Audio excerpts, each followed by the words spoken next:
যেভাবে গ্রেপ্তার হলেন টিকটকার প্রিন্স মামুন সবাই তাকে চেনেন টিকটকার প্রিন্স মামুন নামে। তার উত্থান মূলত সোশ্যাল মিডিয়া, টিকটক ও লাইকের সুবাদে। বাংলাদেশে এসব অ্যাপ জনপ্রিয়তার পেছনে কিছুটা হলেও মামুনের ভূমিকা আছে। নিজের করা মিউজিক ভিডিও সেখানে পোস্ট দিতেন মামুন, সেখান থেকেই তার পরিচিতি এবং জনপ্রিয়তা। একটা সময়ে নাচ শিখেছেন মামুন, সেই নাচের ভিডিও অনলাইনে শেয়ার দিতেন অনেক মজার ভিডিও।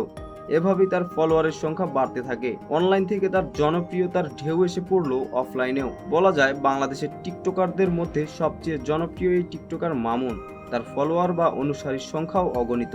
এখন তিনি দেশের বিভিন্ন প্রান্তে মোটা অঙ্কের অর্থের বিনিময়ে শোরুম বা দোকান উদ্বোধন করেন। প্রিন্স মামুন ও লায়লা আক্তার ফারহা টিকটকের আলোচিত নাম। ফেসবুক, ইউটিউবের সামাজিক মাধ্যমে লায়লাকে সঙ্গে করে বিনোদন ভিত্তিক কন্টেন্ট বানিয়ে বরাবরই আলোচনায় ছিলেন মামুন। এই জুটি নানা সময় আলোচনায় থেকেছেন, কখনো ঝগড়া করে, কখনো মামুনের নামে টাকা নেয়ার অভিযোগ তুলে, আবার কখনো মামুনের নামে লায়লা অভিযোগ তুলেছেন শারীরিক অত্যাচারেরও। এবার সব ছাপিয়ে লায়লা মামুনের নামে করলেন বিয়ের প্রলোভনে ধর্ষণ মামলা, আর সেই মামলায় প্রিন্স মামুনকে গ্রেপ্তার করেছে পুলিশ। সোমবার 10 জুন রাতে ঢাকা চট্টগ্রাম মহাসড়কের দাউদকান্দি টোল প্লাজা থেকে তাকে গ্রেপ্তার করা হয়। পরে রাত 12:15টার দিকে তাকে ঢাকার উদ্দেশ্যে নিয়ে যাওয়া হয়। দাউদকান্দি থানার ভারপ্রাপ্ত কর্মকর্তা মোহাম্মদ মোজাম্মেল হক বলেন, টিকটকার মামুনের বিরুদ্ধে ঢাকা ক্যান্টনমেন্ট থানায় একটি ধর্ষণের অভিযোগ করা হয়। সেই প্রেক্ষিতে মামুন কুমিল্লায় অবস্থান করছে এমন তথ্যের ভিত্তিতে ঢাকা ক্যান্টনমেন্ট থানা পুলিশ আমাদেরকে তাকে গ্রেপ্তারের একটি রিকুইজিশন প্রেরণ করে।